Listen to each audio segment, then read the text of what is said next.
Bienvenidos al video 6 de teoría estructural de grafos. Vamos a ver la teoría de matrices de incidencia dirigidas. Em, Esta es una de las varias matrices que se le puede asociar a un grafo y la idea es ver qué,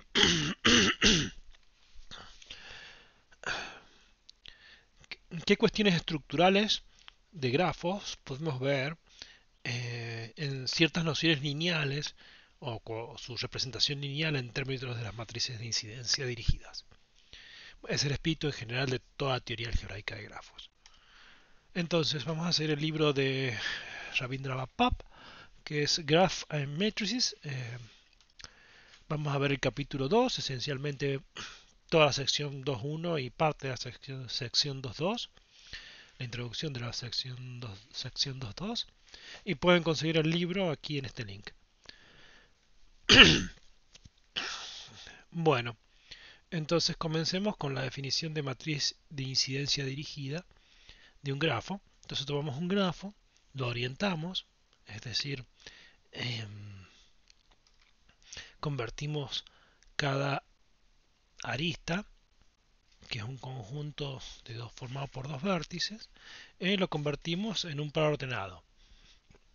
O sea, o lo convertimos el conjunto formado por los vértices A y B, lo convertimos en el par ordenado AB, o lo convertimos en el par ordenado BA, pero no en ambos. Es decir, si yo tengo, este es mi grafo, yo podría, vamos a representar los pares ordenados con flechas. Si este es A, este es B, este es C, este es D. Esta representación, esta flecha así representa el par ordenado AB. Esta flecha de aquí representa el par ordenado DC. Nótese que en general la flecha es así, o sea, la cabeza de la flecha está en la segunda coordenada y el pie de la flecha está en la primera coordenada. ¿Ok? Entonces lo que hacemos es convertimos el conjunto de aristas en un conjunto de arcos. Las flechas también se llaman arcos. Y lo notamos así. Le ponemos una flechita arriba de la E. Y entonces pasamos del grafo G al grafo dirigido, que tiene el mismo conjunto de vértices y tiene el mismo conjunto de aristas, pero las aristas tienen orientaciones, se convirtieron en arcos y entonces tenemos este conjuntito de arcos. ¿Ok? Y formalmente uno puede ahora establecer una relación de incidencia entre vértices y arcos. ¿Ok? En general a veces los arcos los voy a escribir así, pero o así, a veces me voy a olvidar la flechita. ¿Ok? Y siempre voy a tener una visión dual de los arcos, o sea, voy a ver los arcos como el par ordenado cuando me convenga, lo voy a ver como el conjunto. Porque en el sentido de que voy a hablar de que un vértice pertenece, por ejemplo, voy a decir que un vértice pertenece a un arco.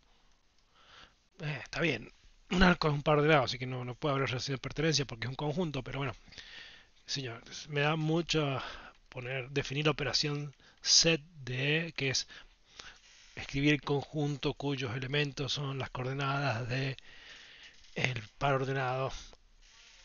Así que, bueno, se entiende, la idea es muy simple. Es un abuso de notación conveniente. Entonces, las relaciones de incidencia, la matriz, esta, la matriz de incidencia dirigida, una vez que orienté, le di una orientación al grafo, la formo de la siguiente manera. Es una matriz cuyas filas están dadas por los vértices, están indizadas por los vértices. Cada fila corresponde a un vértice. ¿Ok? Vértices.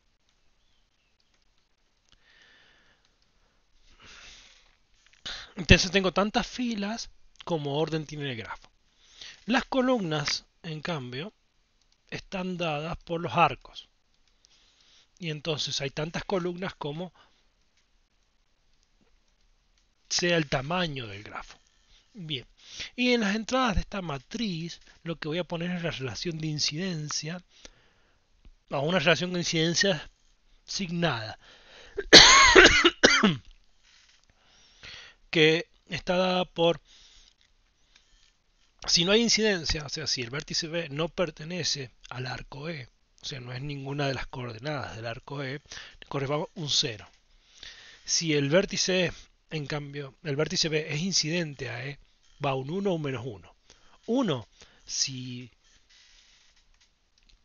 E sale de B.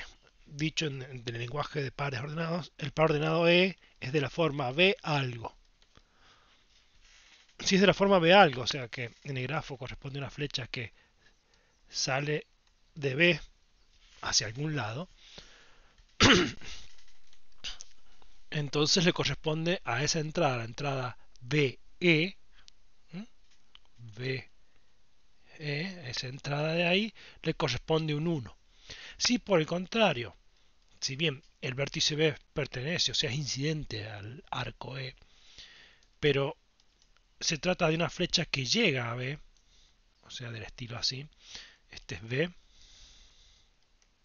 y mi flecha viene de algún lado, que no sé cuál es, pero termina en B, entonces le pongo menos 1. Ok, una forma memotécnica de acordarse es que la asignación de signos es masculina o católica. Es bueno dar y es malo recibir. Ok, veamos entonces. Pero se podría definir al revés y no hay ningún problema. La teoría va a salir igual. Veamos un ejemplo. Tomamos este G, le asignamos a cada arista de G una orientación, entonces pasamos de G a G orientado, donde por ejemplo la arista E1, que es esta, pasó a que está formada por los vértices A y B,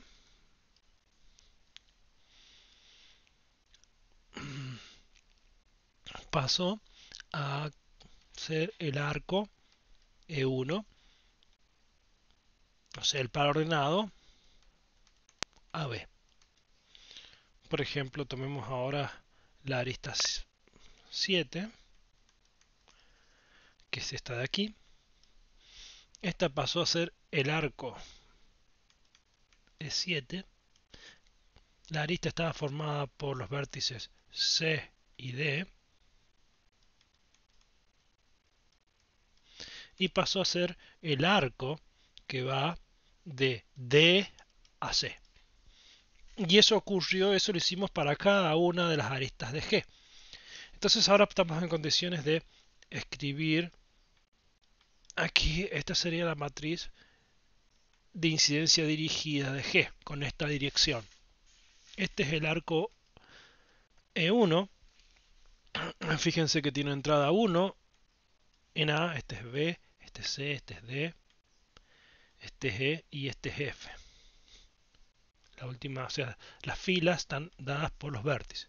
Entonces la primera fila corresponde al vértice A, a las relaciones de incidencia del vértice A. O sea, acá lo que vemos es cada arco, si llega o sale, o A no participa en dicho arco. Por ejemplo, está claro que en el arco 3, aquí le pusimos un 0 porque el arco 3, que es este, utiliza B y D, A no está. Lo mismo ocurre con el arco E4. El arco E4, que es... no, este es el E5, perdón. El E5 utiliza C, B y C, no utiliza A. Pero en cambio sí participa del arco 2, del arco 1, del arco 4 y del arco 6. Vamos a borrar un poquito. Digo, participa del arco 1, del arco 2, el arco 4 y el arco 6, que son el arco 1, el arco 2, el arco 4 y el arco 6 son en los que interviene A. Y observen bien que en esos arcos A tiene unos, si sale el arco, por ejemplo el arco E1 sale y el arco E4 salen, entonces tiene 1, mientras que los arcos E2 y E6 llegan y por eso le toca menos 1. Ok, en cada hora veamos un arco fijo. Fijémonos en el arco 1. Tiene todas sus coordenadas 0, de la B a la E, porque esos vértices no participan en el arco. El arco E1 es el par AF, y entonces, bueno, corresponde un 1 a la porque sale de A, y un menos 1 en el F porque llega a F. Tomemos este arco. El arco este de aquí, que es el arco 3, el arco 3, aquí está, aquí. ¿Quiénes intervienen? El arco 3 es el arco que sale de A y llega, no, este es el arco 3, perdón, es el arco que sale de D y llega a B. Y por eso tiene, en D tiene un 1 y en B tiene un menos 1. ¿Okay? Y así formamos la matriz de incidencia. Está claro que si cambiamos la orientación de uno de los arcos, por ejemplo,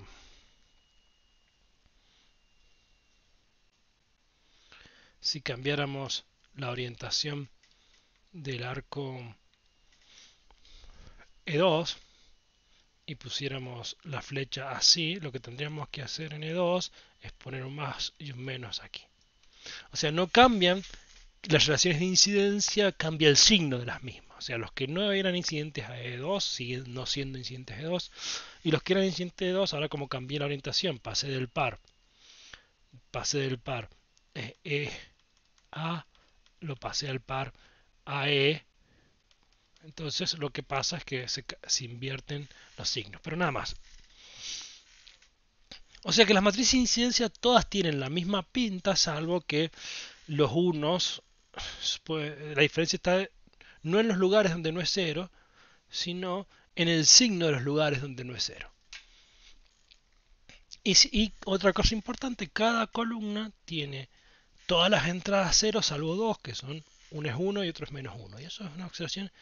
O sea que en cada columna hay solo dos lugares no nulos, y uno vale 1 y otro vale menos 1, y es una observación importante. Entonces, vamos a ver, cuando uno tiene matrices, una operación habitual con matrices es pensarlas como operadores, y que puede ser que operen a derecha o a izquierda.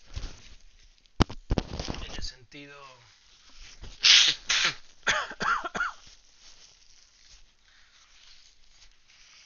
En el sentido de que, bueno, vamos a ver cuál es la interpretación, o ver si uno puede interpretar gráficamente qué significa multiplicar a un lado y al otro por A un vector.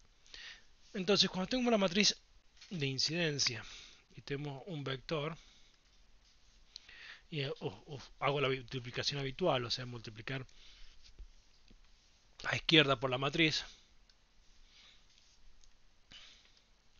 entonces la matriz multiplicando a izquierda, o sea, pensándolo así,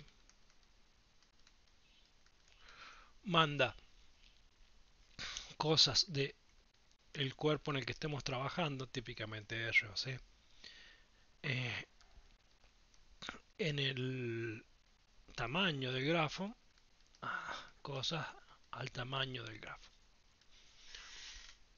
Nos manda vectores que tienen tantas coordenadas como aristas. Fíjense que acá tenemos G, es un grafo que tiene orden 6 y tamaño 7. O sea, tiene más aristas que, que vértices. Entonces, y como, bueno, sí o sí va a tener ciclos.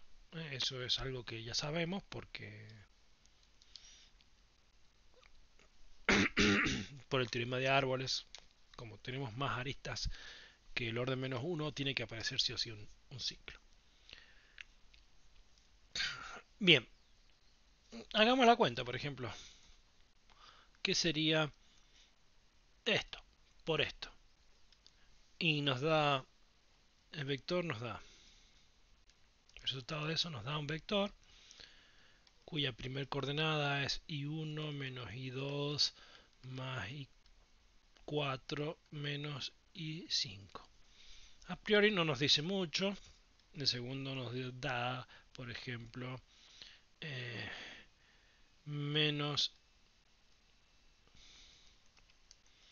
i2 menos i3 menos, no, menos i3 menos i4 menos i5. El siguiente nos da i5 más i6 está menos i7. Y vamos a tratar de hacer el producto del siguiente, que es nuestra coordenada A, B y C, la coordenada D. Pero simplemente mirando el grafo y olvidándonos de la matriz, ¿no? Si uno mira el grafo y se olvida de la matriz,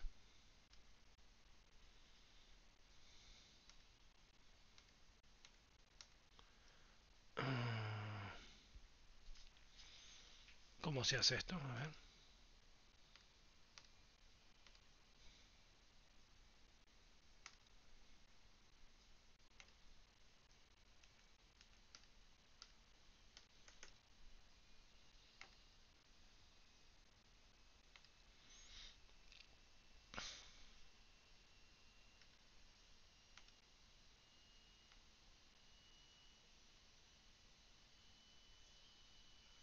Bueno, estoy aprendiendo y... eso quería hacer.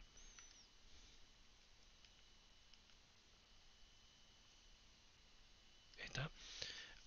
Miremos el grafo y olvidemos de la matriz. Entonces, tratemos ahora de hacer el producto, pero mirando el grafo nomás. Y lo que estamos viendo es que simplemente, si uno ha prestado atención a lo que hicimos en las primeras tres coordenadas, cuando vamos a hacer la coordenada D, fíjese las aristas que salen del vértice. Por ejemplo, las aristas que salen del vértice A son la 1 y la 4. Y résteles las que entran, E2 y E6. E1 más E4 menos E2 menos E6. O sea que D sería, como todas salen, sería E3, I3 más I7. El vértice E, ahora hagamos las cosas para E. El vértice E está acá. Tiene una sola arista que sale, entonces su coordenada es I2. Y el vértice, perdón,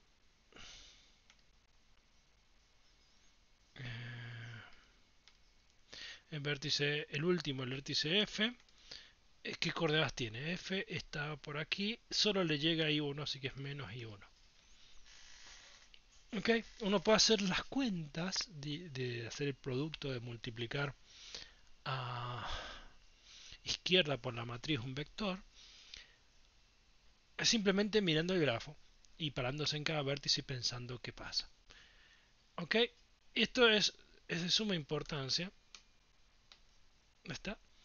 Y ahora otra cosa que es importante es qué pasa si I es este vector es el vector de unos.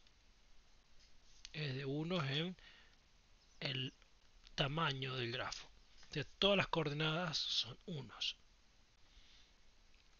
Si no pensamos en este, pensamos en este.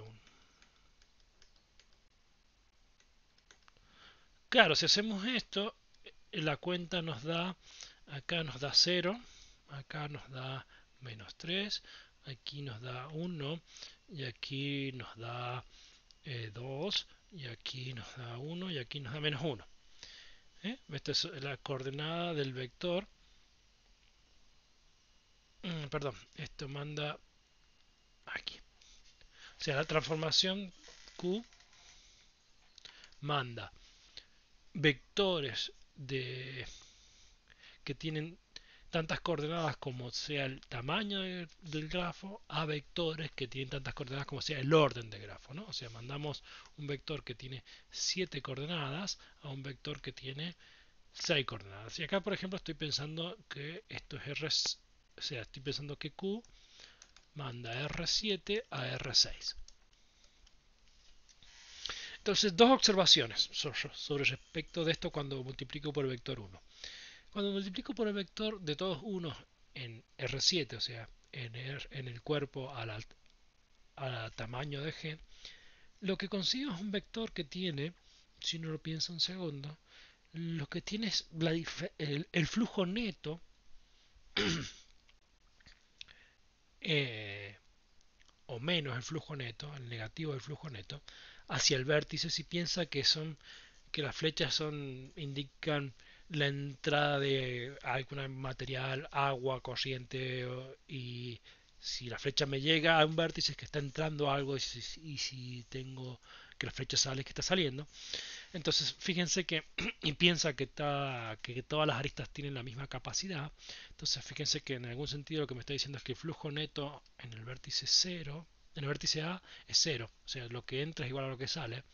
Mientras que en el vértice D es lo que se llama un sumidero, porque entran, entran 3 y no sale nada. O sea que tengo menos 3. Y el vértice E es una fuente porque solo salen cosas y de hecho ahí está, sale 1, aporta 1 a toda la red. El vértice F también es un sumidero, se chupa menos 1, está. Y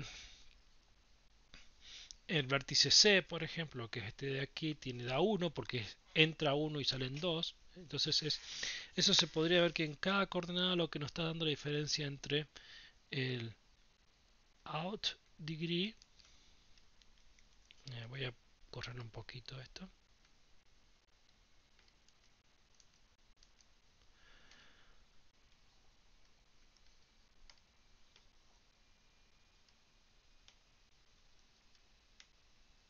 Ahí está. Entonces esto es igual. El vector siempre es el vector que me da el out degree de B menos el in degree de B con B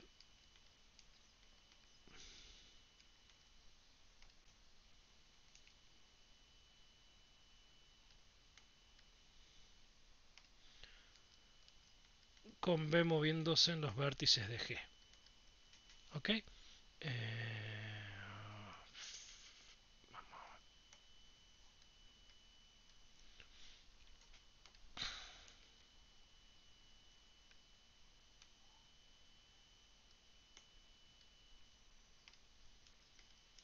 B moviéndose en los vértices de G. Esto nos da este vector cuando sea. Esto es la matriz de incidencia, o sea, la matriz de incidencia asignada de G multiplicada por el vector de unos del orden del tamaño de G nos da el vector cuyas coordenadas son lo que se podría definir como el flujo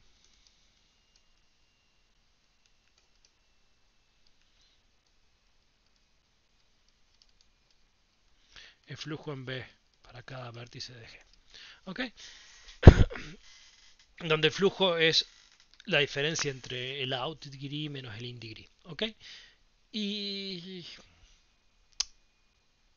aquí claramente este vector sí depende de la orientación. O sea que el flujo no es la propiedad del grafo, sino del grafo dirigido.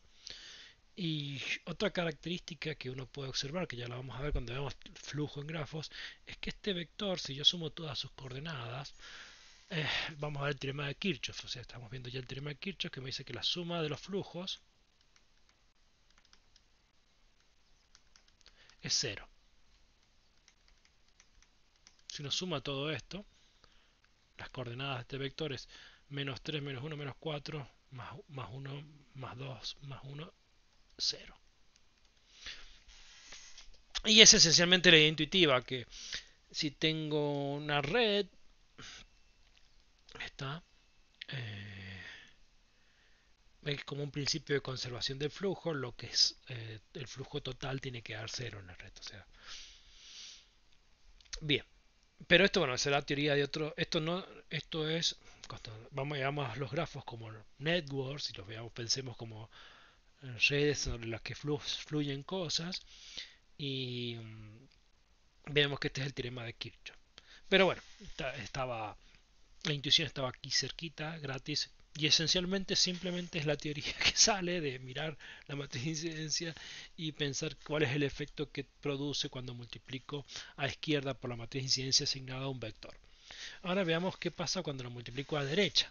O sea, tengo un vector, pero ahora lo pienso como, en realidad es el vector transpuesto, ¿no? Estoy pensando esta cuenta, x transpuesta por q, ¿está?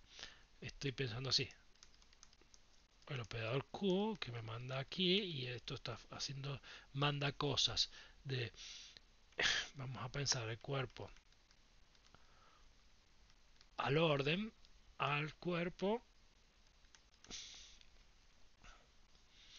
en realidad es así, bueno, un poco sofisticado. O sea, técnicamente hablando, cuando multiplico pienso el operador multiplicando la matriz a derecha, estoy pensando que tomo vectores del dual del espacio vectorial f al orden y los mando a vectores del dual de f al tamaño. O sea, pero bueno, podemos pensar que, porque, o sea, lo que nos manda es, el resultado son vectores acostaditos. Que en teoría, cuando los espacios vectoriales son de dimensión finita, distinguir entre el dual y el espacio vectorial realmente no hay mucha ganancia porque, bueno, por el tema de representación de Risch, cada operador lineal tiene asociado un único vector acostadito y bueno, todo funciona bien, o sea, no importa. La cuestión es que estoy haciendo este producto. Y cuando hago este producto, ¿el resultado qué es? Veamos. Si hago el primero me da xa menos xf y el segundo me da x menos xa más xe. Y si están prestando atención y ahora yo tapo la matriz, yo puedo hacer la cuenta, tapo la matriz, vamos a tapar la matriz, vamos a dejar el vector nomás. Por ejemplo, quiero hacer la cuenta en, en la tercer asociada a qué, a la tercer, al tercer arco, al arco de 3. Fíjense que la cuenta, si lo pienso por arcos, la cuenta del arco EF, que fue del arco E1 fue ¿eh? Y el pie menos la cabeza. O sea, pensando que, y si lo veo en el arco 2, de vuelta fue el pie menos la cabeza. O sea, el arco 3, que es este de aquí, que queda, este, será el pie xd menos la cabeza, xb. Si hago la cuenta para el arco C, el arco 4, que es este de aquí, sería el pie menos la cabeza. Y así hago la cuenta para el arco 5, sería el pie menos la cabeza, que es B. Y así sucesivamente. Bueno, ya que estamos, terminamos. El 6 sería el pie menos la cabeza. Y el último, que es el 7, me da el pie menos la cabeza. Si uno mira, por ejemplo, y hace el producto de este vector por esta columna, me da x menos xc más xd, que es lo que vemos aquí. Ya vemos entonces que hacer la cuenta en el grafo, lo mismo que hacer la cuenta de la matriz, solo que en el grafo es bastante visual, pero esencialmente, o sea, multiplicar a derecha por la matriz los vectores transpuestos, ¿no? O sea, los vectores de dual, lo que me da es un vector donde lo que tengo es las diferencias entre el pie menos la cabeza. para cada arco involucrado. ¿Está? Entonces multiplicar a la derecha me daba en cada coordenada el flujo neto del vértice. Eh, si multiplico a izquierda, lo que me da es la diferencia entre la cabeza del arco y la salida del arco. Que eso se podría pensar como, bueno, después cuando hagamos fluido se puede pensar como la cantidad de, de fluido que está pasando por esa arista. ¿Ok? Cuando pensemos que ya las aristas tienen fluido capacidad variable. Pero bueno, no importa. Lo importante es que es interesante notar, ahora es que recuerdo que tengo esto va a ser útil, muy útil esta visión para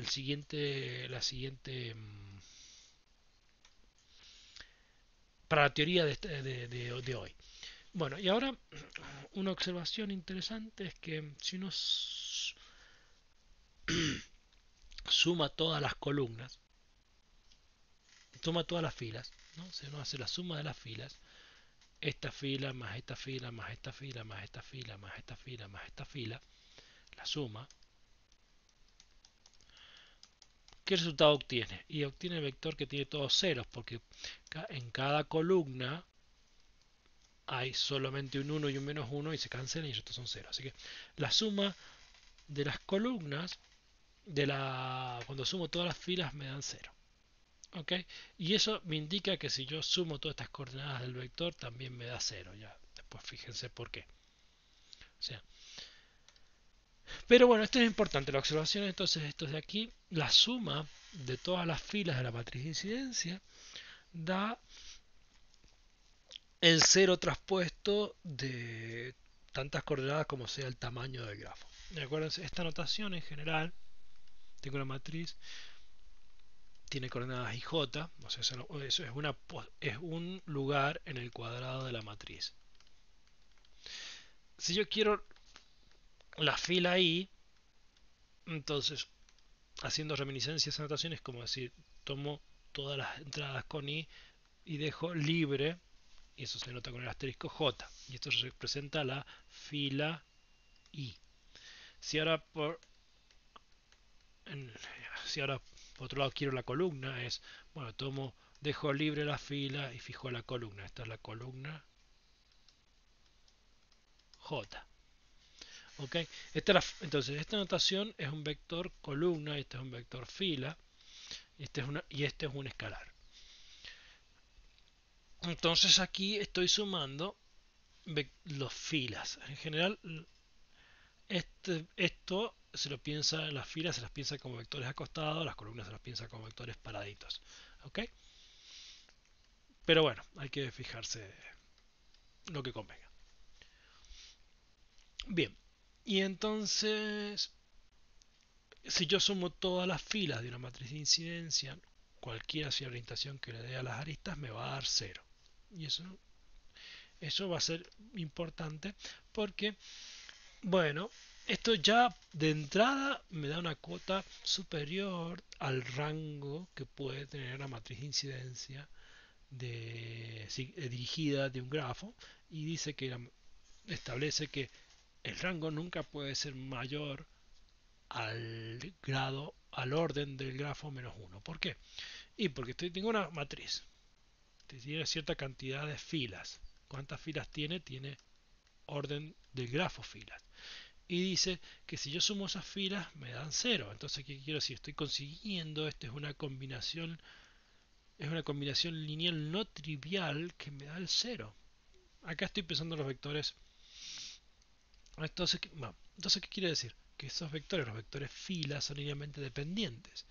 Y entonces, yo sé que no puede haber más de n-1 vectores linealmente independientes, y el rango es la cantidad máxima de vectores linealmente independientes, que coincide de la cantidad máxima de vectores linealmente fila es igual a la cantidad de vectores linealmente columna, y eso se llama el rango de la matriz.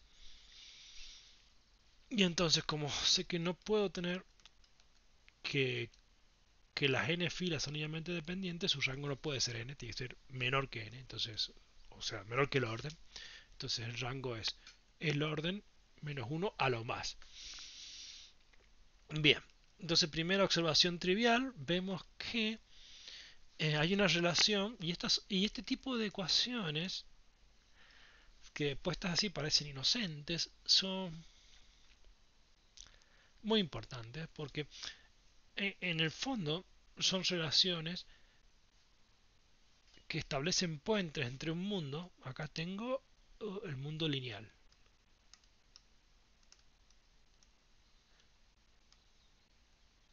O sea, estoy hablando de una noción puramente algebraica, el rango de una matriz. Y de este lado tengo una noción puramente estructural, ¿no? Dice el orden, acá tengo grafos. Entonces, algo estructural, el orden de grafo, está relacionado a algo lineal, el rango de la matriz de incidencia. ¿Ok? Y estas son los puentes por los que yo voy a traer información de un lado, de un mundo al otro. Este tipo de igualdades, donde de un lado hay nociones lineales y del otro lado nociones algebraicas, nociones estructurales, son importantísimas. Son los puntos por los cuales puedo pasar información de un lugar a otro.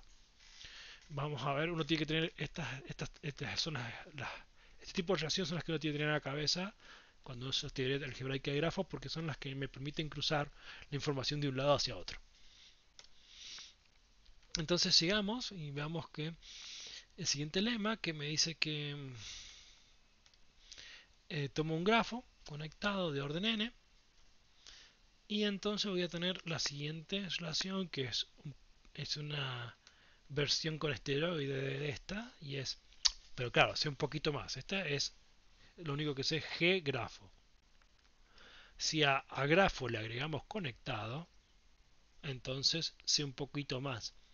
Ya al sumar información puedo ser más preciso. Puedo decir, bueno, conectado. Si le agrego a grafo conectado, la desigualdad se convierte en igualdad. ¿Está? Y esto está mal, porque rango es un conjunto, esto es rango. ¿Ok?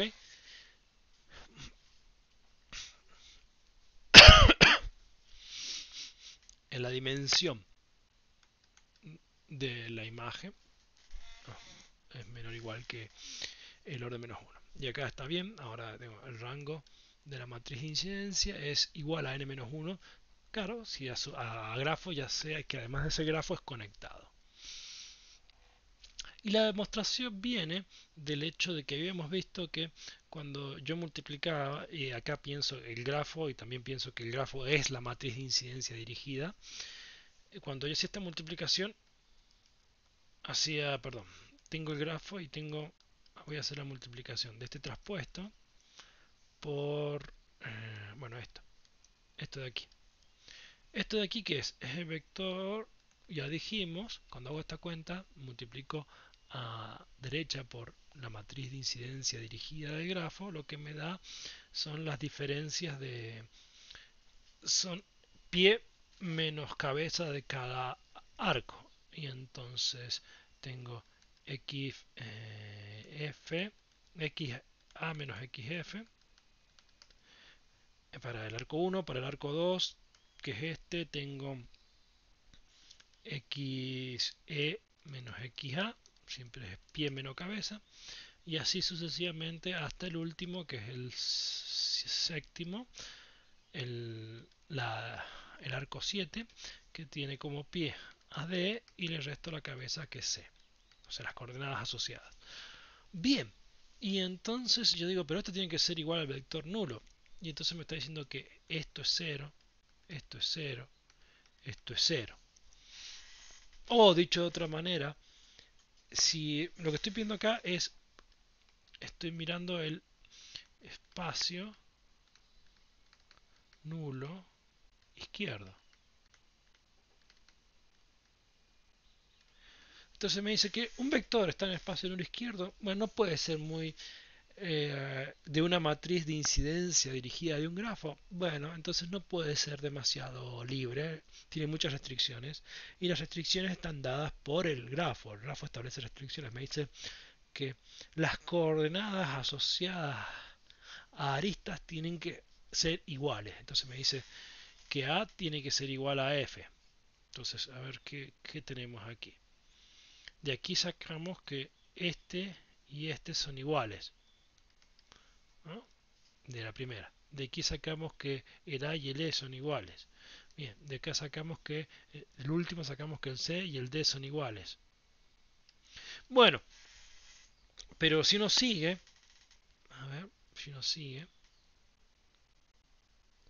pone todos, el X2, vamos a ver, me dice el X2, como es el X3, el arco 3 es pie XD menos XB, el arco 4 es XA menos XB,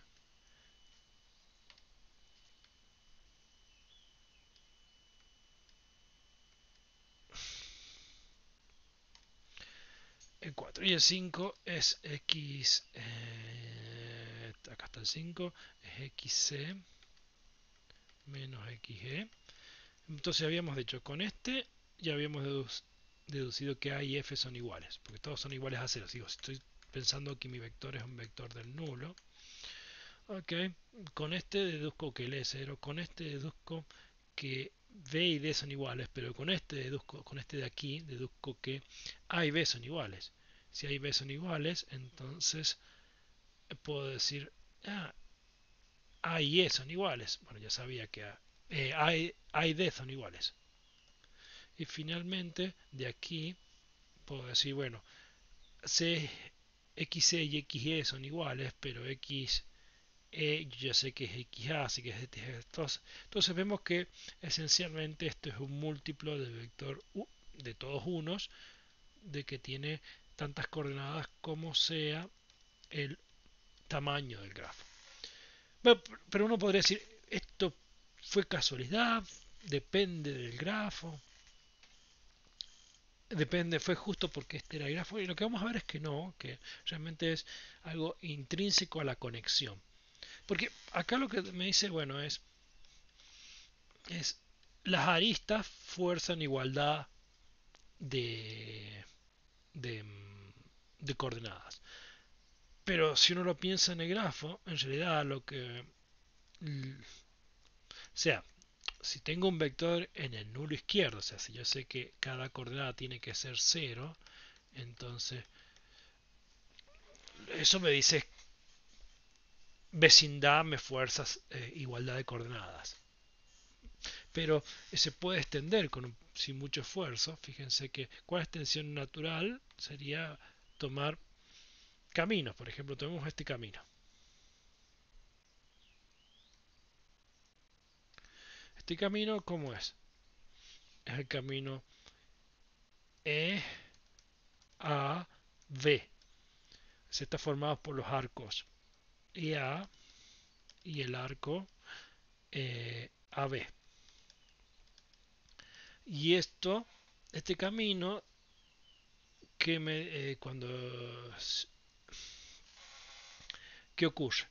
Si yo miro el camino y miro las coordenadas asociadas a los arcos del camino, este arco de aquí me dice, bueno, x e menos x a es igual a 0.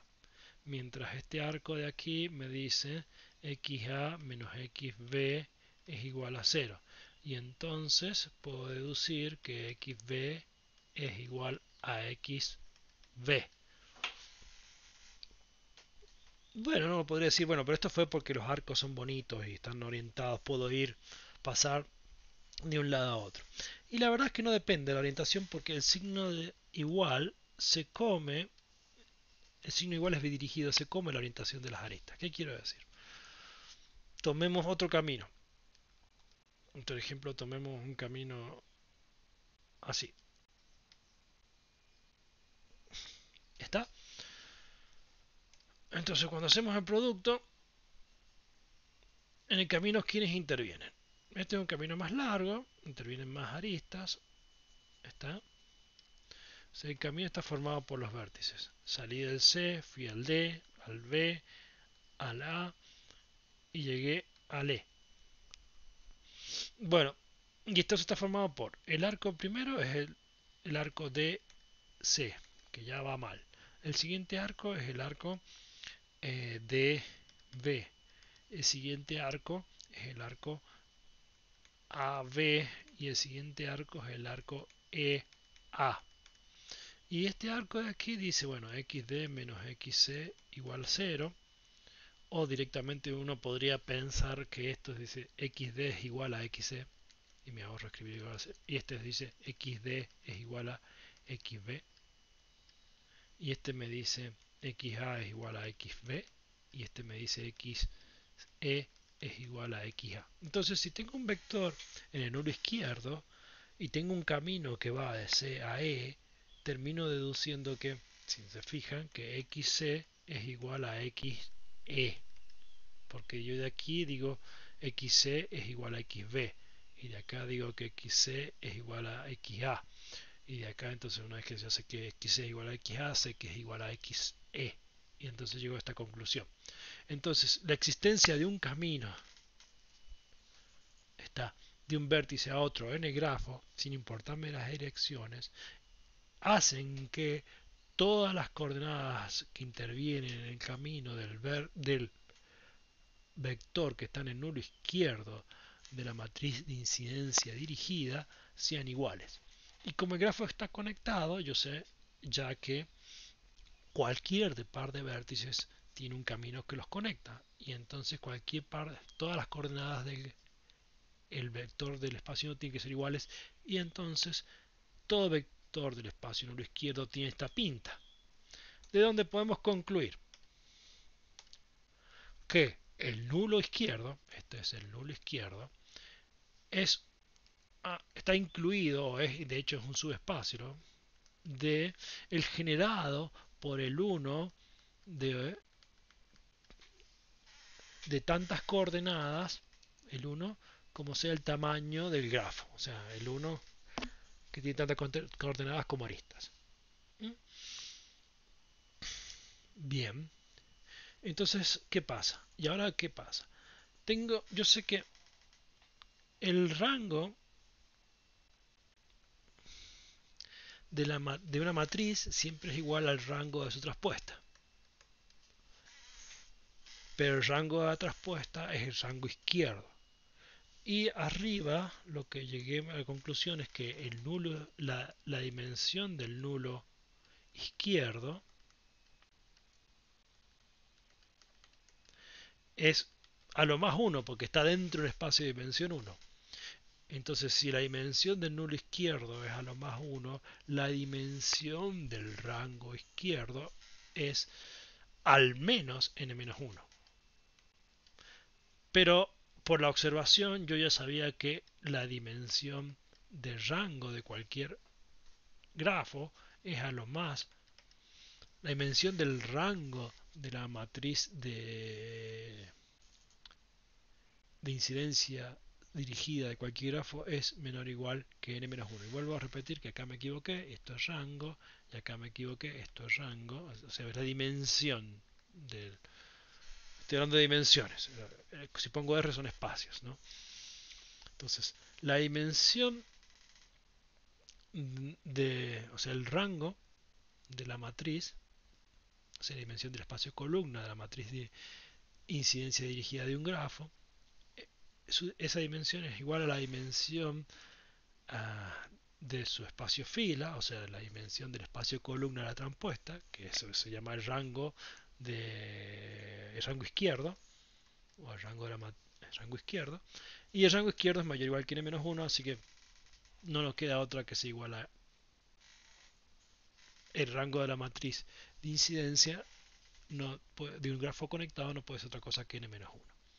Ok, sigamos adelante y entonces un par de corolarios.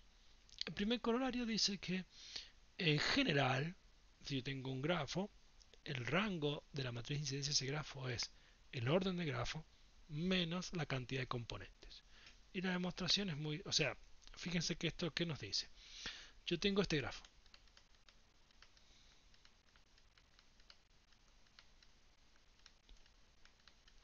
¿Ok? Esta componente tiene 4 vértices, esta tiene 4 vértices, esta tiene 3 vértices, entonces el orden del grafo es 11. Tiene 3 componentes y entonces este resultado es 8. Entonces yo ya sé que no importa la orientación que les dé a las aristas del grafo G, lo que me dice este corolario es que el rango de esa matriz va a ser 8. Por otro lado, si yo recibo datos y sí, qué sé yo, tengo que la, la cantidad de, o sea, me dan una matriz, que es yo sé, lo único que sé que es la matriz de incidencia de un grafo dirigida. Y me dice que tiene, por ejemplo, filas tiene 1000. Y sé que el rango es 825, usando métodos de álgebra lineal. Entonces, la computadora dice, bueno, de aquí yo puedo saber que esto es el rango, ¿no? Esta me puede decir que capa de G, la cantidad de componentes de G es 175. O sea, este es un criterio que las computadoras pueden usar para determinar cuántas componentes tiene un árbol, porque ¿cuántas componentes tiene un grafo? Bueno, está sin usar algoritmos, o sea, porque cuando uno recibe los datos, a veces uno tiene un grafo muy grande, es un trabajo ponerse a dibujar todo el grafo para ver cuántas componentes hay y la computadora no puede hacer decir miro el grafo y veo cuántas componentes hay. ¿Okay? Pero esto es una forma algorítmica de determinar cuántas componentes tiene un grafo. ¿Okay? Que utiliza cuestiones de álgebra lineal solamente. Es contar cuántas filas y ver el rango. Y con eso ya puedo determinar eh, el número de componentes de grafo. De vuelta, este es un tema muy importante. De este lado tenemos el mundo de teoría estructural de grafos y de este lado tenemos álgebra lineal. Un teorema importante. Esta y la demostración es muy sencilla porque tomamos Q, pero la escribimos astutamente. O sea, ¿qué quiere decir?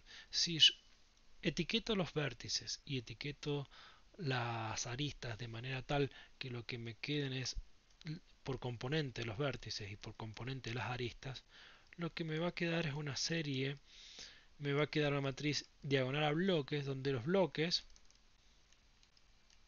son exactamente las matrices de incidencia de cada componente. Y yo ya sé que aquí en cada una de ellas, como son grafos conectados, vale el teorema que probé. Entonces esto es el orden de Q1 menos 1, el orden de Q2 menos 1. O sea, el rango de Q es el rango de cada... O sea, cuando tengo una matriz triangular a bloques, cuando tengo una matriz diagonal a bloques, yo sé que el rango de esa matriz es la suma de los rangos de los bloques. Pero bueno, cada bloque tiene el rango de esta manera. El orden del bloque menos 1. Y cuando hago la suma me queda el orden de grafo. Esto tendría que ser así. Estos son los subgrafos, ¿no? Y me queda el orden de grafo menos la cantidad de componentes de grafo. Y se acabó la demostración. Bien. Otro corolario, pero un poquito más delicado, es demostrar que si G es conectado, entonces el rango, y ahora sí está bien escrito porque es el espacio vectorial, es exactamente todos los ortogonales al vector de unos aquí, que tiene tantas coordenadas como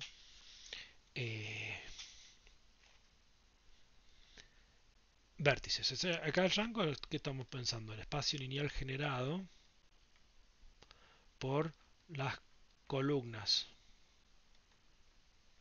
de Q, de la matriz de incidencia dirigida. Entonces uno puede ver eso de dos formas. Puede pensarlo, bueno, es el espacio lineal generado por las columnas y el producto escalar de cada columna por el 1 me da 0, es trivial, porque bueno, el producto escalar de cada columna por el vector de todos 1 termina siendo 1 menos 1 que es 0. Así que como cada columna es ortogonal al 1, al vector de todos 1, cualquier combinación lineal de ellas también.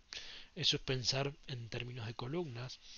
Y ahora pensar en términos, pero también se puede hacer en términos de filas, porque uno puede pensar de que un vector del rango y es alguien de la forma Q por X, donde X ahora vive en el cuerpo al tamaño. ¿Ok? Y entonces si yo hago el producto escalar de Y por X, esto es el producto escalar de Q por X por no por X, sino por el vector de unos. ¿Está? Por el vector de unos.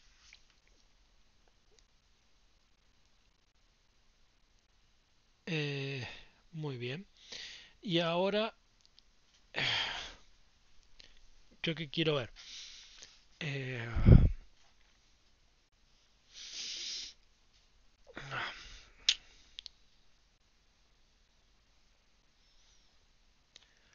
esto,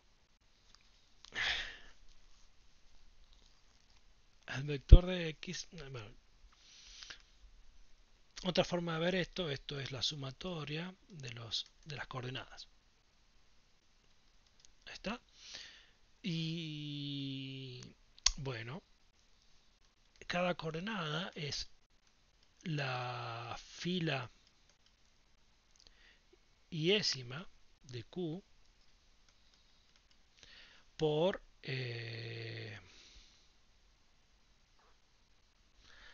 multiplicada, o sea, la fila iésima de U por el vector X. ¿Ok? Esto, este es un vector fila multiplicado por un vector columna. O sea, yo puedo sacar factor común, el X, ¿está? Pero bueno, esta suma de aquí, ya dijimos, si yo sumo todas las filas de la matriz de incidencia me da 0. Y me da 0. Ok, se puede ver por fila o por columnas. Es mucho más fácil verlo por columnas, ¿no? Y entonces ya tenemos que lo que acabamos de demostrar que es que el rango, el espacio columna de cualquier matriz de incidencia dirigida de un grafo, de cualquiera de ellas, es siempre un subespacio del ortogonal al vector 1 con orden de g componentes. Esto significa que la dimensión, o sea que el rango de este señor, de esta matriz, es a lo más n-1, porque la dimensión del ortogonal a 1 del orden que es igual a la dimensión del ortogonal a 1 de el orden del grafo.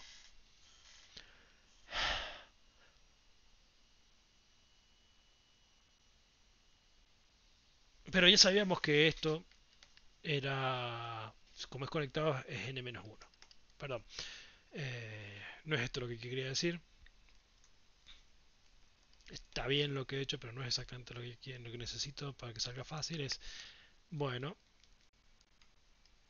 yo lo que acabo de mostrar es, más allá de mostrar que es subespacio, bueno, sí, mostré que es subespacio. Esto es subespacio. Mostré inclusión también, pero con subespacio. Y la dimensión de este, o sea, yo sé que el rango de este es Sn-1, que es igual a la dimensión del ortogonal de G. Entonces, tengo un subespacio de un espacio que tiene la misma dimensión que el espacio. Entonces, como estoy en espacios finitos, sé que son, los dos espacios son iguales.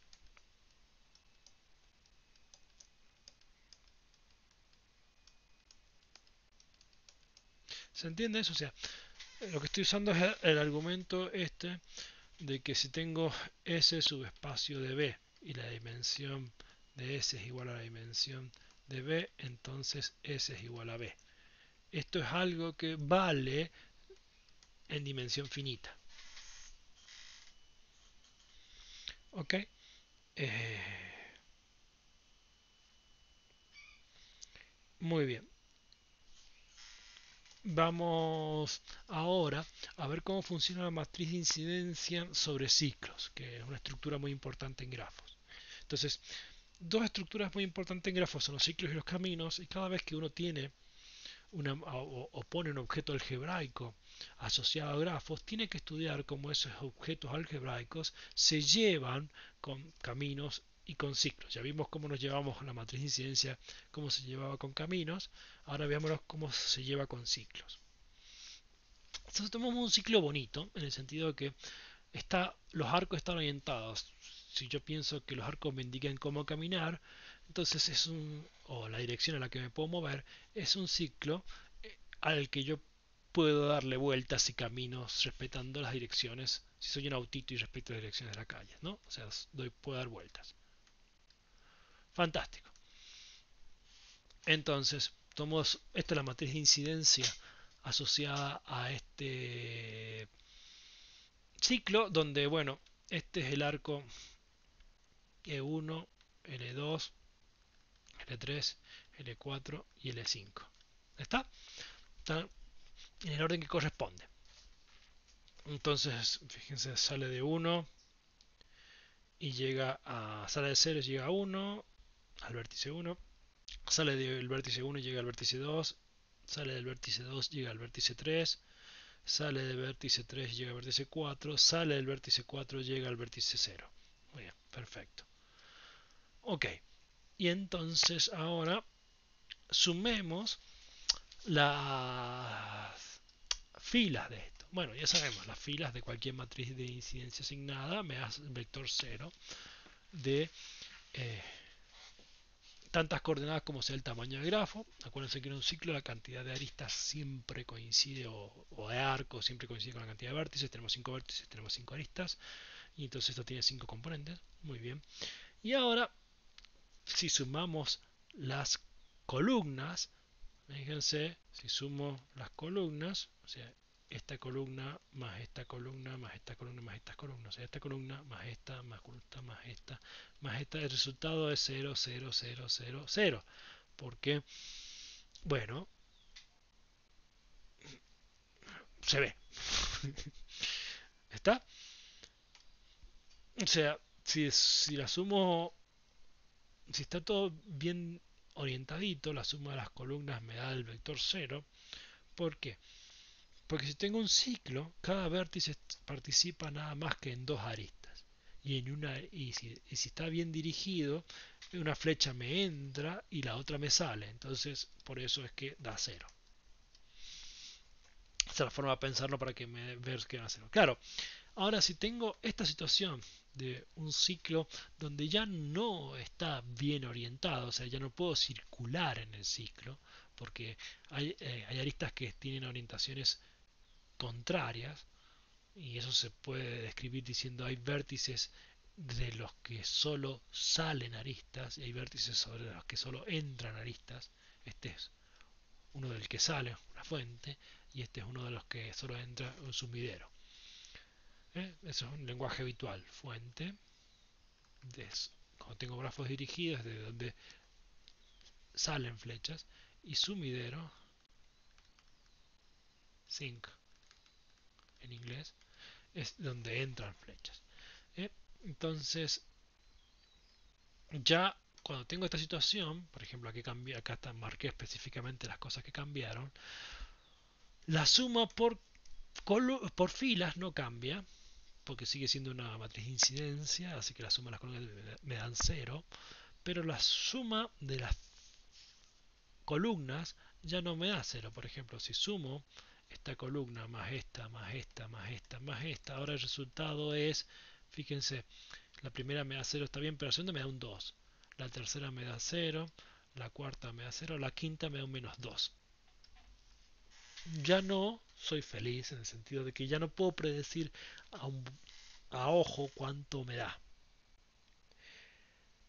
Pero, si yo invento una función signo de la flecha en un ciclo, en el sentido de que el signo es una dirección, si yo establezco esta dirección como positiva, entonces esta tiene signo positivo, positivo, positivo, pero esta tiene signo negativo y negativo.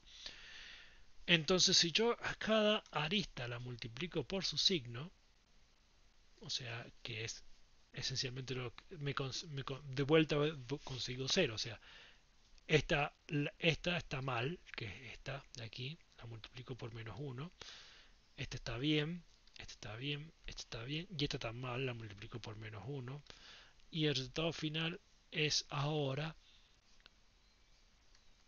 fíjense, 0, arriba, y acá abajo ahora también me da 0, 0, 0 y 0. O sea, si multiplico a cada arista por su signo, y el signo establecido de esa manera, o sea, establezco una dirección de giro y si la arista está en esa dirección va un 1 y si está en la dirección contraria va un menos 1, vuelvo a ver que las columnas tienen esta particularidad que se la sumo y me dan 0. ¿Okay? Esto me dice de que en un ciclo,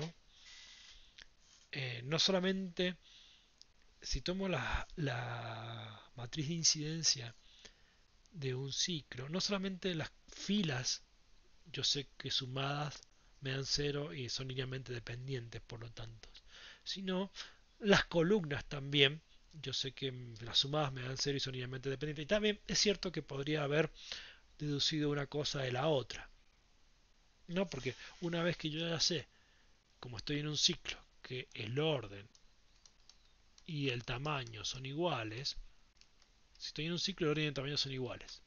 Y entonces, si yo ya sé esto, bien, yo ya sé que bien, está bien, la suma no es cero, pero yo sé que existe, porque tiene que existir una combinación lineal de la suma de las columnas que me dé cero, porque no pueden ser linealmente independientes. Porque si fueran linealmente independientes, me tendría que el rango es n. Y no, el rango es n menos 1, porque un ciclo es conectado. Así que tiene que existir una combinación lineal que me dé cero y de hecho no es difícil, y eso es lo que estoy mostrando aquí, acá es simplemente multiplicar por algo así como el signo del ciclo. Hacia cada columna darle el signo de la arista y eso me da una combinación lineal que me suma las columnas y me da cero. Muy bien. Entonces uno mira y ve que los ciclos está asociado, uno puede ver que está asociado a dependencia lineal de las columnas. Y eso es el contenido del siguiente lema, y dice que tengo un grafo de orden n, si tomo k columnas de la matriz de incidencia asignada y descubro que son linealmente independientes, entonces el grafo que induce esas columnas es libre de ciclos, o sea, es acíclico, es un bosque. Por otro lado, si tomo un grafo acíclico, un subgrafo acíclico del grafo, las columnas que de ese subgrafo forman un conjunto linealmente independiente de columnas en la matriz de incidencia asignada del grafo. O sea, vamos a hacer un dibujito. Tomo un grafo.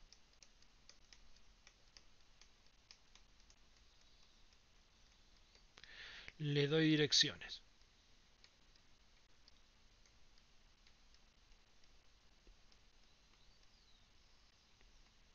Entonces TG y tomo y acá tengo la matriz de incidencia asignada. Y entonces ahora lo que hago es elijo unas columnas. Estas. El grafo que elegí es acíclico. Bueno, las columnas correspondientes, que son 5, estas columnas, las que sean, si yo las miro en la matriz, son linealmente independientes.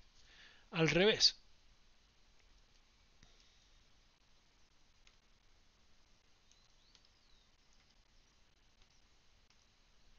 si yo miro un grupo de columnas y ocurre que son linealmente independientes, entonces esas columnas en el grafo lo que me tienen que haber dado es un grafo acíclico. No me pueden haber dado otra cosa que no sea un grafo acíclico porque es lo que me dice el lema, lo que tengo que demostrar. ¿Está? O sea que la cuestión de encontrar ciclos se reduce desde el punto de vista del álgebra lineal en la matriz de incidencia dirigida a encontrar columnas linealmente dependientes. ¿Ok? En el sentido que, dicho de otra manera, vamos a volver a enunciar el teorema, pero al revés. Es, si las columnas son linealmente dependientes, o sea, tacho la parte esta, el grafo generado tiene ciclos. ¿Ok? O sea, si yo elegí un grupo de columnas, 4, y resulta que son linealmente dependientes, entonces el grafo que forman las columnas tiene que tener un ciclo sí o sí. No puede ser que entre estas, que el grafo sea acíclico. No significa que sea un ciclo, sino, ¿está? Elegí 4 columnas no significa que lo que tengo acá es un ciclo de 4. Significa que de las 4 tiene que haber 3 que son linealmente dependientes al menos. Puede ser que las 4 sean, pero no necesariamente. Podría haber elegido 5 y el grafo ser así. ¿Ok? O podría haber sido así.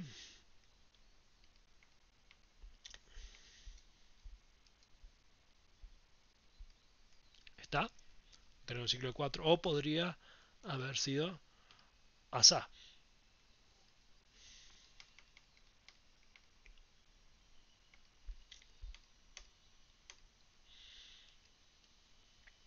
O sea, ser un ciclo de 5.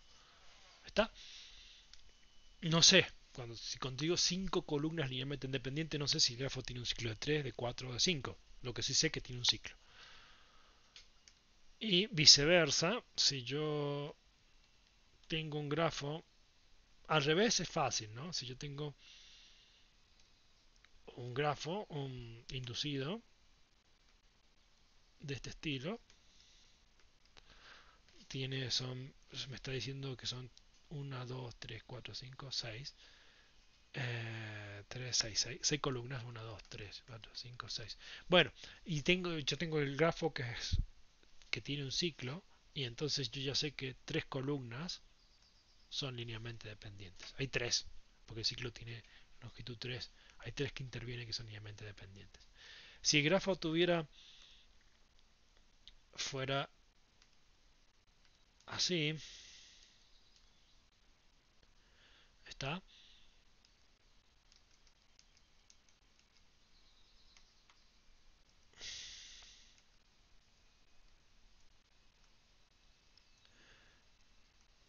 yo sé que son 4 las linealmente dependientes, y si fuera así,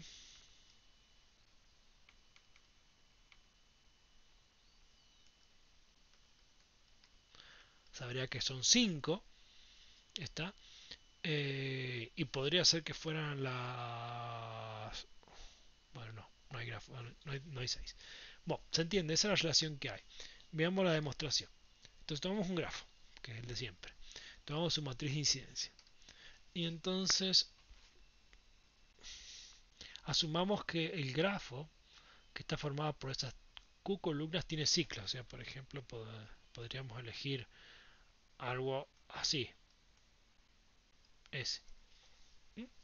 Estoy formando un subgrafo inducido por este caso 4, 1, 2, 3, 4, 5 arcos, que son el arco 2, el 4, el 5, el 3 y el 7. Tiene ciclos. ¿Qué ocurre? Ahora, tiene ciclo, me quedo con el ciclo. que habíamos dicho, este sería el ciclo. Me quedo con el 3, 5, 7. Ok, y entonces ahora yo ya sé que si miro el grafo inducido de ese ciclo y sumo sus columnas, sin importar, o sumo sus, también si sumo sus filas me da 0, ¿no? Lo acá estoy haciendo por columnas, en el libro se hace por filas, que creo que es más fácil. Pero bueno, entonces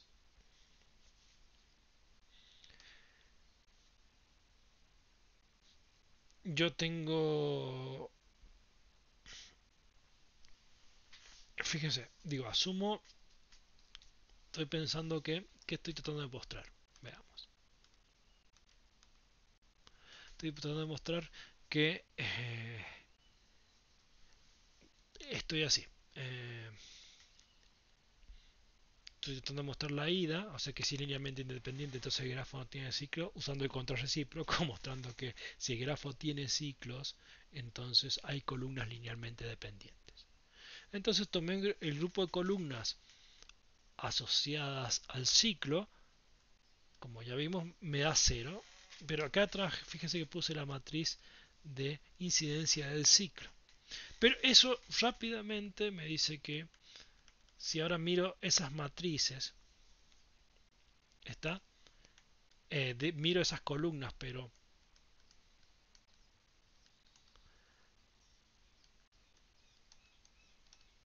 las miro en la matriz de G,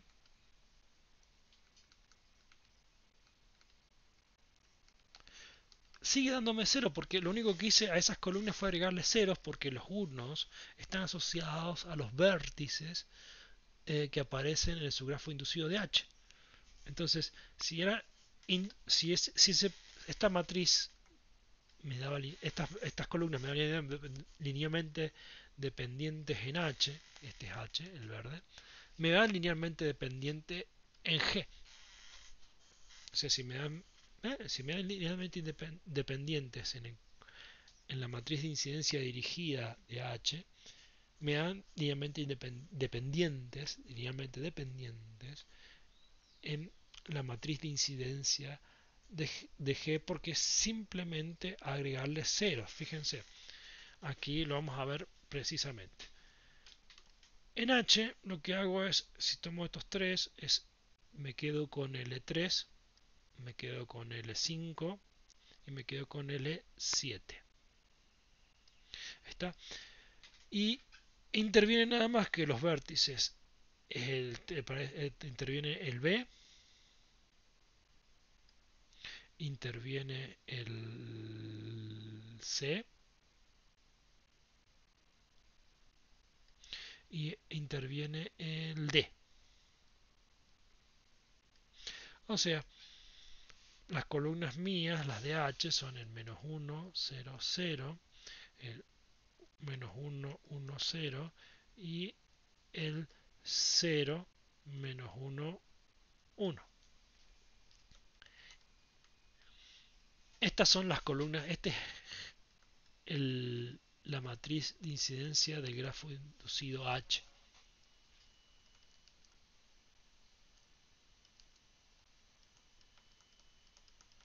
¿Ok? Y claramente la suma de sus columnas, aquí me falta un 1. O sea, son esta entrada, esta entrada, esta entrada, esta entrada, esta entrada, esta entrada, aquí el 1 va aquí. Y esta entrada y esta entrada. Estos son los que forman una matriz Q. Y vemos que, como dijimos, si le doy una orientación, por ejemplo, elijo esta orientación, entonces esta iría positiva y esta iría positiva y esta iría negativa. Y cuando hago eso y sumo, me da 0, 0 y 0. O sea, veo que esa es la combinación lineal de las columnas de la H, de la incidencia de la H, para que me dé 0. Pero esa misma combinación, si la traslado a Q, termina dándome 0. O sea, pongo menos 1 más y más, y sumo esas columnas y me da 0.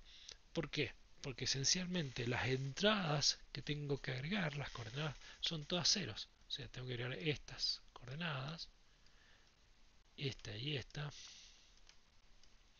para conseguir las columnas en la incidencia de G, de grafo original.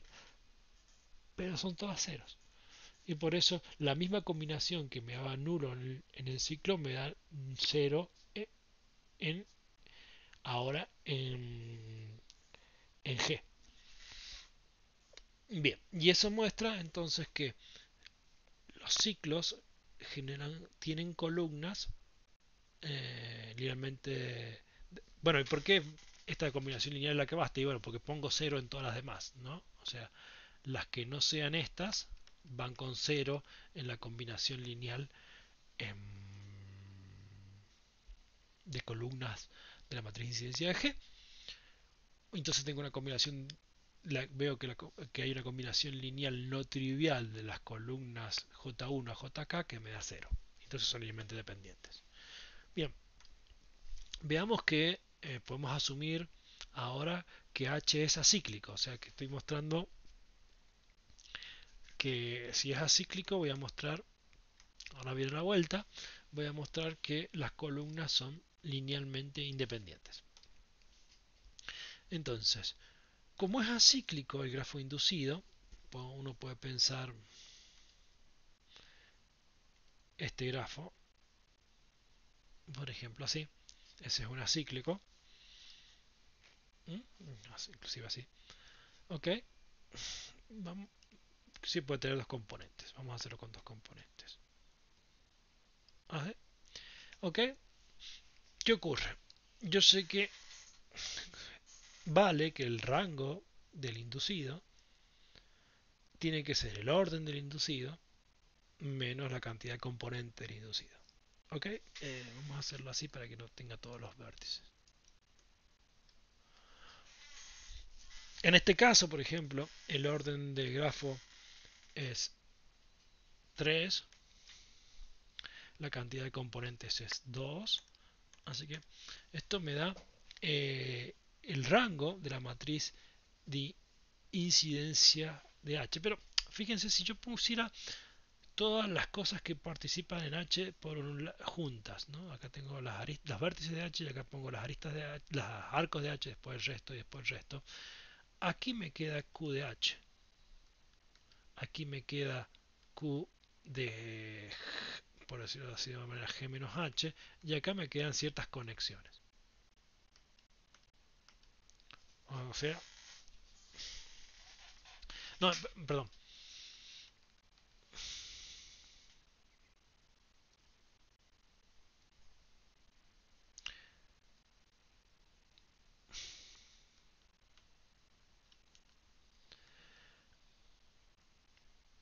Esta no es así, sino acá tengo Q de H, acá me queda ceros y acá me queda algo.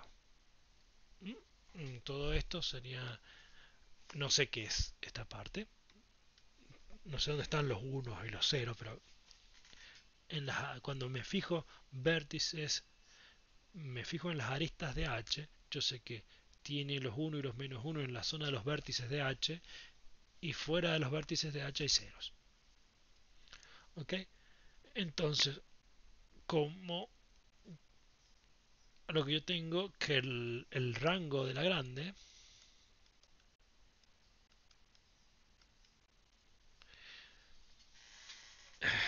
tiene que ser mayor o igual que el rango de la chica. ¿Estamos de acuerdo? Eso fue. El rango de la matriz siempre es el tamaño de el rango de la submatriz no singular más grande que tiene la matriz. Bueno, ¿qué ocurre? Sigamos. Entonces, este rango, como es acíclico, o sea, H es acíclico, está eh,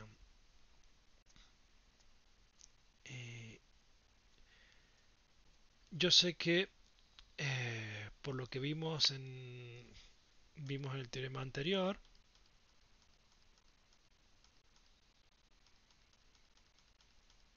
¿qué tenemos? El rango siempre es el orden menos la cantidad de componentes.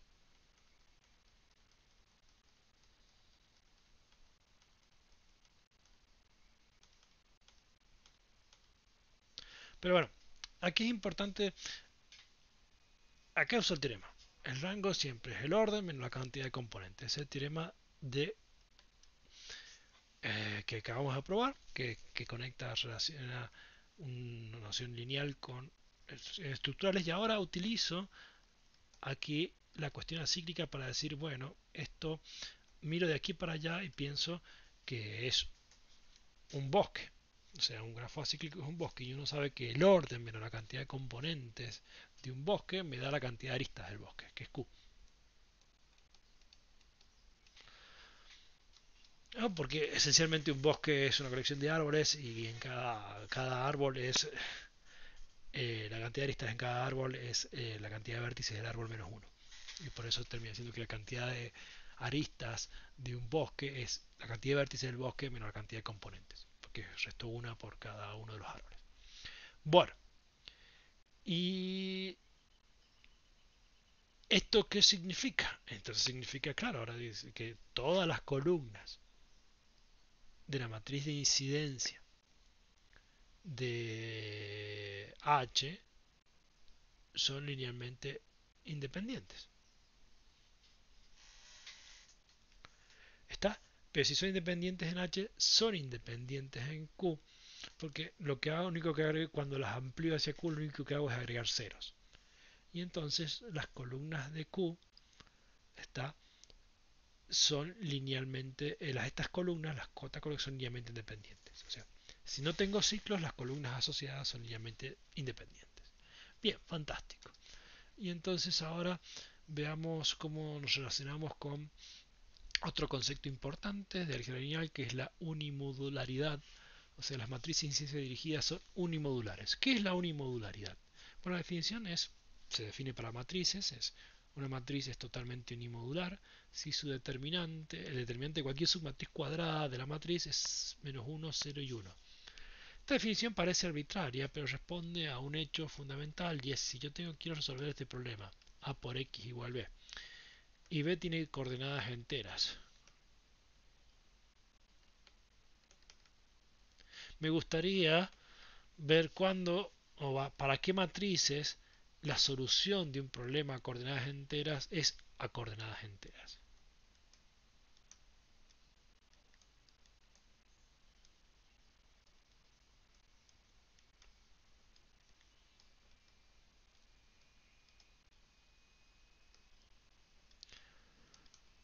¿Se entiende? O sea, lo que yo sé que tiene coordenadas enteras es el objetivo, el b.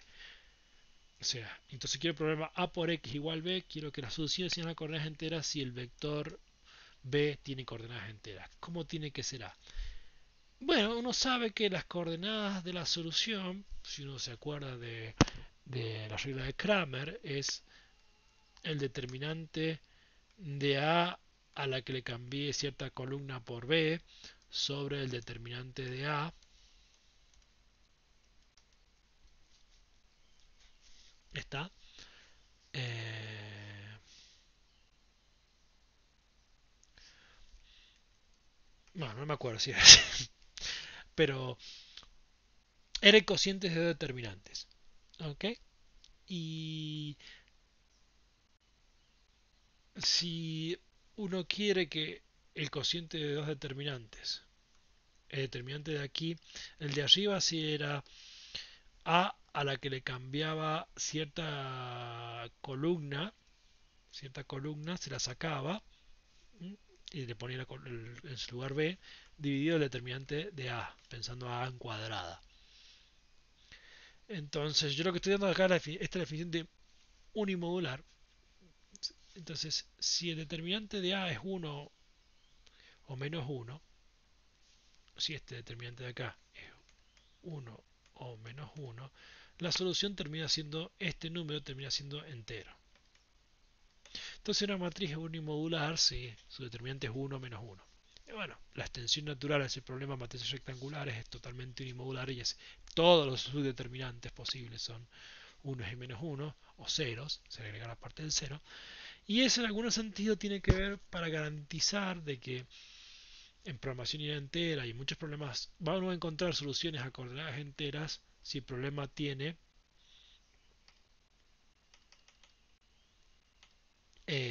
si el problema la función el vector b objetivo es a coordenadas enteras.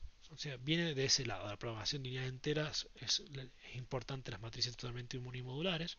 Claro, no es trivial conseguir parecer a matrices totalmente unimodulares. O sea, como yo digo, dame una matriz totalmente unimodular. Y bueno, ¿cómo consigo una matriz cuyos todos sus determinantes, todos sus subdeterminantes sean unos menos unos o ceros? Bueno, y este tema te dice de una forma, tome la matriz de incidencia de cualquier grafo. Y la demostración es muy sencilla, es por inducción.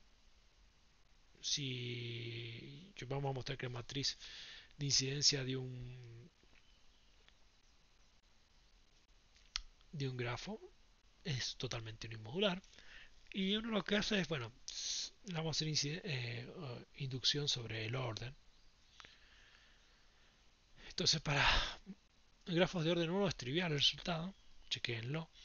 Entonces, supongamos que vale para orden k y veamos, o orden n y veamos para orden n más 1. Entonces, tomamos un grafo de orden n más 1 y ahora tomo una submatriz de su matriz de incidencia, cualquiera. ¿eh?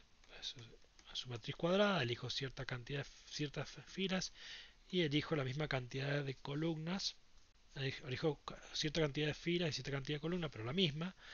No tienen por qué coincidir los índices. Ya está. O sea, elijo, no tienen que por qué formar un subgrafo ni nada. ¿Está? Eso es lo que quise decir. Y me quedo con esta submatriz cuadrada. Y ahora miro las columnas. Si hay una columna que tiene todos ceros, soy feliz porque ya sé, el determinante es cero. Bien, fantástico. Entonces supongamos que no hay una columna que tiene todas ceros. O sea, todas las columnas tienen al menos un 1. Bien. Si todas las columnas tuvieran, si una columna tuviera solo un 1 o un menos 1, o sea, una columna en la que haya solo un 1 o un menos 1, ¿qué hago? Y utilizo el desarrollo del determinante de Lagrange, que me paro, yo sé que es menos 1 a la posición por menos 1 o 1, dependiendo si la entrada es 1 o menos 1, por el determinante de borrar. Supóngase que esta es la posición donde hay un 1 menos 1, entonces borro esta fila, borro esta columna, y lo que me quedó es un determinante de... Está. ¿De qué? De lo que me quedó es el determinante de aquí, es una submatriz de la matriz de incidencia de un grafo, que es el G menos ese vértice que saqué. Elijo este vértice B. Ok, cuando saco ese vértice, eh,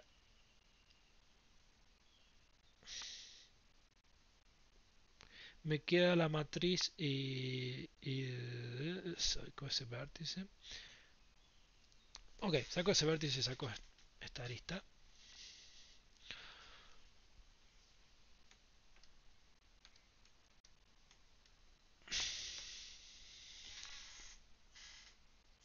No, perdón. Eh,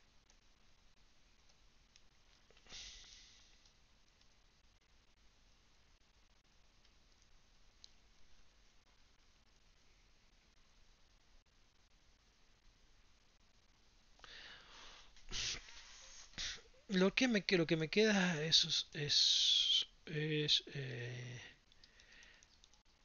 una submatriz, ¿sí? que me gustaría decir que es una submatriz de una matriz de incidencia de un grafo que tiene un vértice menos. Em,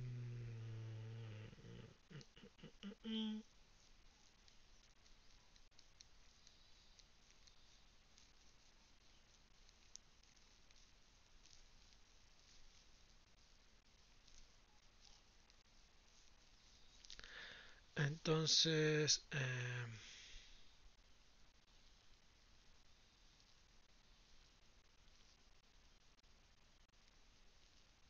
me parece que estoy pensando mal, la inducción debería ser sobre el tamaño del grafo, ¿no? Y no sobre el orden, porque eh, si lo pienso sobre el tamaño sí es fácil, ¿no? Porque si uno piensa en el tamaño, bueno, para un grafo que tiene una sola arista, es, es un grafo que tiene... eh,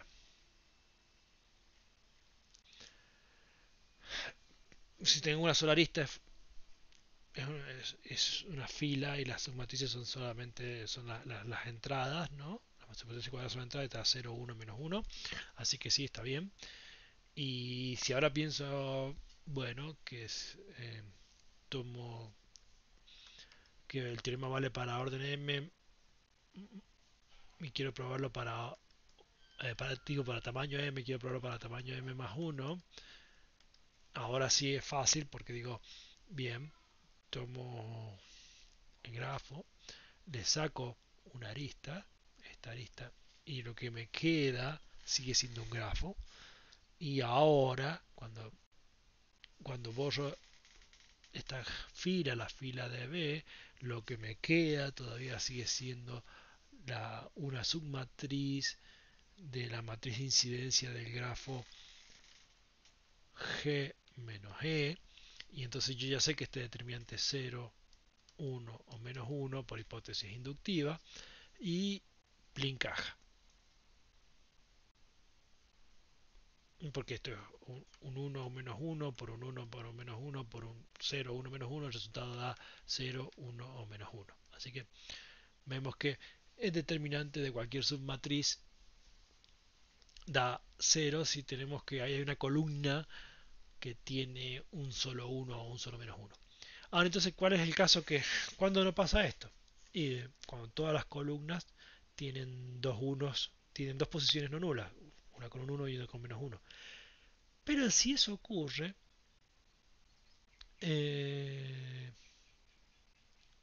como la suma de todas las entradas tomo la submatriz y sumo todas sus filas, como en cada columna hay un 1 y un menos 1, la suma de las filas me da 0, entonces todas las filas son linealmente dependientes, entonces el determinante es 0. Entonces el otro caso, que es que todas las columnas que tomé tengan un 1 y un menos 1, me sale que el determinante es 0. Así que finalmente hemos demostrado que Q es totalmente unimodular. Y el último resultado que vamos a ver hoy está asociado con las submatrices de orden t-1 en la incidencia. O sea, tomo un árbol y quiero ver yo ya sé que un árbol es conectado, así que tiene orden n-1. Y entonces yo ya sé que por eso hay una submatriz de orden n-1 que es no singular, ¿no? Porque tiene orden máximo. Eso significa el orden. O sea, yo ya sé que porque un árbol es conectado, entonces yo sé que el rango de la matriz de incidencia del árbol es el orden del árbol menos 1. ¿Esto qué significa? Que dentro de la matriz de incidencia, que tiene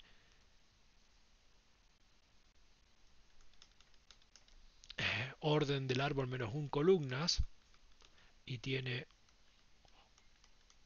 orden del árbol filas, alguna submatriz de orden de cuadrada de orden menos 1, o sea que simplemente borrar alguna fila, hay alguna fila que yo borro y la matriz que obtengo es no singular porque el rango es exactamente t-1 y la definición de Kronecker de rango, que es la original, dice que el rango es eh, eh, el máximo orden de una matriz cuadrada, una submatriz cuadrada no singular. O sea, por ejemplo, tengo una matriz que tiene 125 filas por 300 columnas, qué sé yo, y tengo que el rango es 50. Eso significa que hay una submatriz cuadrada de 50 por 50 dentro de la matriz que es no singular. Y que toda matriz cuadrada de orden mayor que 50, o sea, por ejemplo, tengo una 61 por 61 es singular, 52 por 52 es singular. Toda matriz cuadrada que tenga orden mayor que el rango es singular y existe una del tamaño del rango no singular. Eso es lo que es una forma de ver el rango. ¿Ok? Entonces, eh, lo que me está diciendo aquí es que yo puedo borrar alguna fila. Este teorema me dice, me puedo borrar alguna filita de la matriz de incidencia dirigida de un árbol y conseguir una matriz no singular. Y lo que me dice este lema es, en realidad, no, puedo borrar cualquiera, porque todas son no singulares. Entonces, sea QI la matriz que se obtiene al borrar la fila I. Supongamos, entonces, vamos a hacer un árbol chiquito, este. Entonces, tiene 5 filas, QT tiene la fila 1, la fila 2, la fila 3, la fila 4 y la fila 4. ¿Ok? Tiene 4 filas. Perdón, tiene 5 filas. 5 filas. Está. Tiene 4 columnas. Tiene 5 filas, una hacia cada vértice. Y yo puedo formar Q1, que es la matriz donde borré la primera fila. Me queda fila 2, fila 3, fila 4, fila 5. O sea, acuérdense que serían matrices de 4 por 4 las Q algo. La Q2 sería fila 1, fila 2, fila 3, fila 4, fila no 2, no, borré la 2, fila 3, fila 4, fila 5. Son todas de 4 por 4. Esta es de 5 por 4. Acuérdense que el 4 es la cantidad, el 4 este es el tamaño del árbol, o sea, la cantidad de aristas o arcos. Puedo formar la Q3, que es borrar la fila 3. Puedo formar la Q4, que es borrar la fila 4.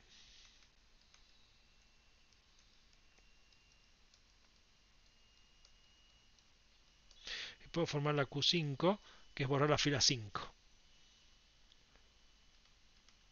Fila 1, fila 2, fila 3, fila 4. ¿Ok? Estas son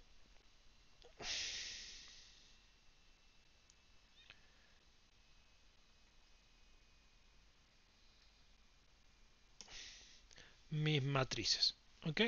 Y entonces ahora lo que hago es considero este operador, voy a considerar el operador sigma j, que es sumar todas las columnas sobre la fila j. A ver, entonces, ¿qué es esto? ¿Veis? Tengo... no quiero esto.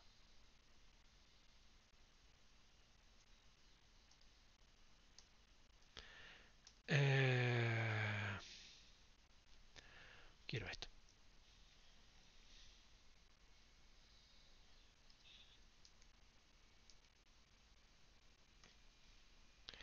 Y entonces ahora digo, tengo este operador.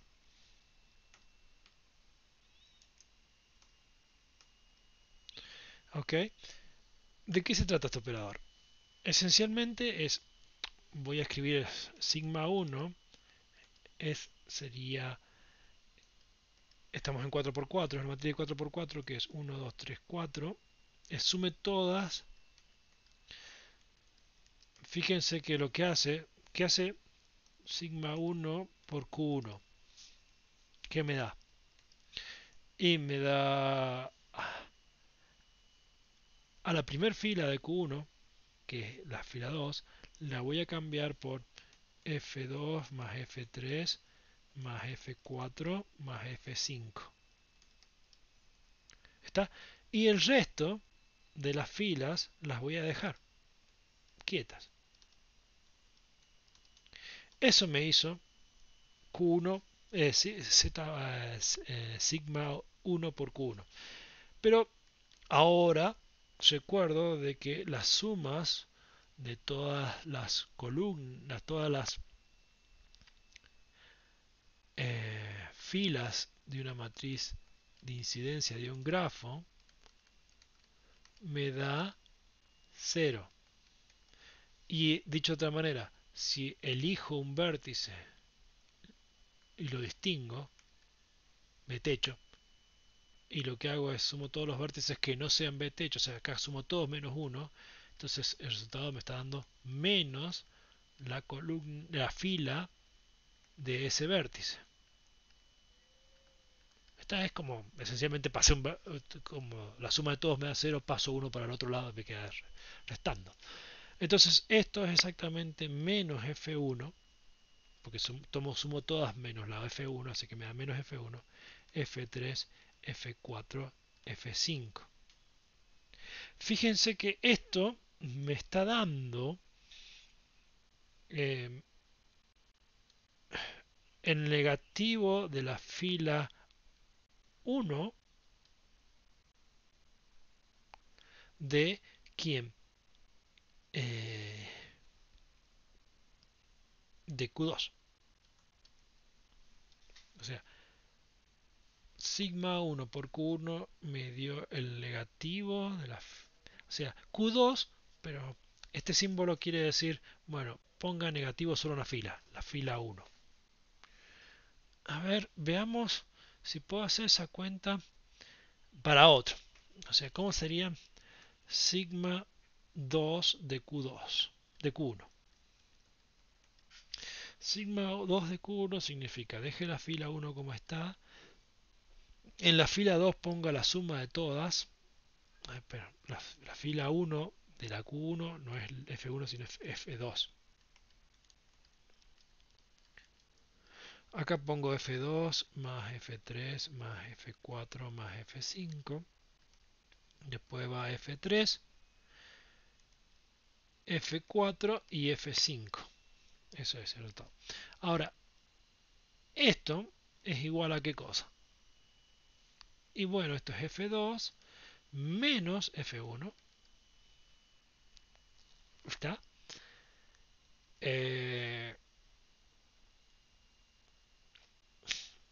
F3, F4.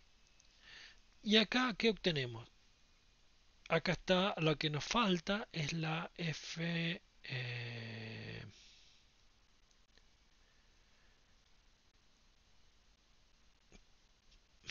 no, perdón. Acá no va F3. Porque F3 es la segunda. Va F4, F5. Entonces aquí va F4, F5. ¿Está? Aquí que tengo. Esencialmente si yo permuto, multiplico por la permutación 1, 2. O sea, consigo, ¿qué cosa? Consigo la F, la Q, aquí está, 1, 2 y falta el 3, o sea, la Q3. Donde tengo que, tengo menos la fila 1 de la Q3.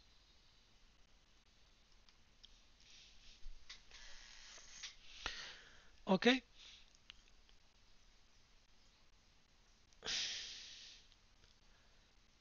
Y en general, no es difícil probar que la relación que hay es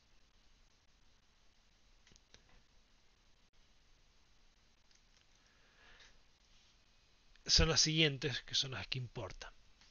Que multiplicar por sigma i de qi, eso me da en general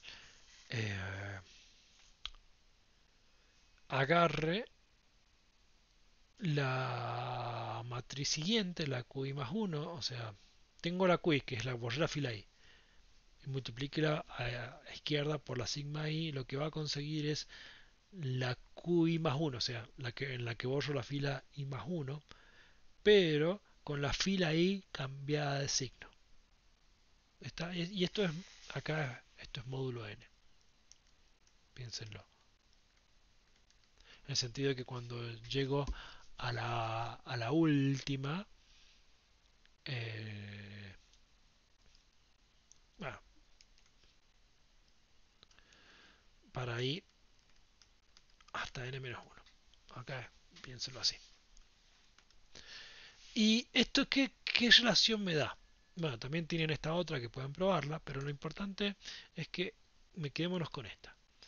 Entonces, esto me dice que el determinante de sigma i por el determinante de la qi es igual a menos 1, porque eso esencialmente cuando uno tiene una fila de una matriz la multiplica por un escalar, el determinante es el escalar, o sea, lo multiplica por alfa, es alfa veces el determinante de la matriz original, o sea, acá multiplique por 1, el determinante de q más de q y más 1.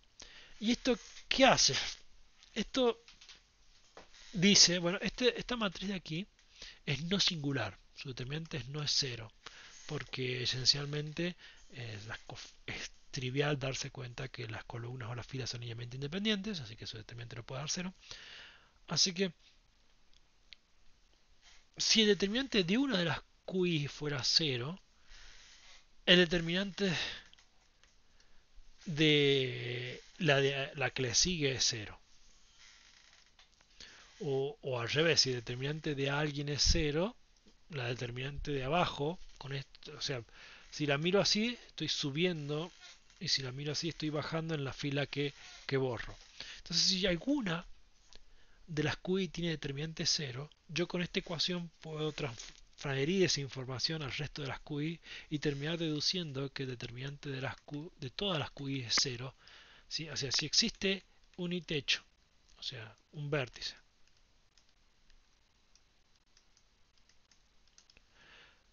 tal que el determinante de qb, o sea, borré b, es cero, entonces el determinante de qu es cero para todo u perteneciente a los vértices de G.